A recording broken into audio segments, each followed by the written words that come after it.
আসে কত প্রিয়জনে, আমার প্রিয়জন কই সে আসবে বলে তাই আজও আমি ফুল নিয়ে দাঁড়িয়ে রই। সে আসবে বলে তাই আজও আমি ফুল নিয়ে দাঁড়িয়ে রই।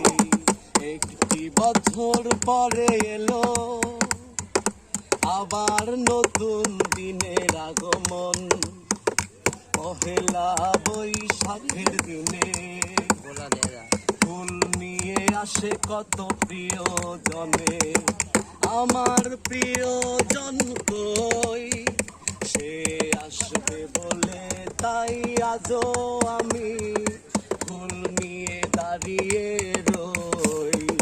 সে আসবে বলে তাই আজও আমি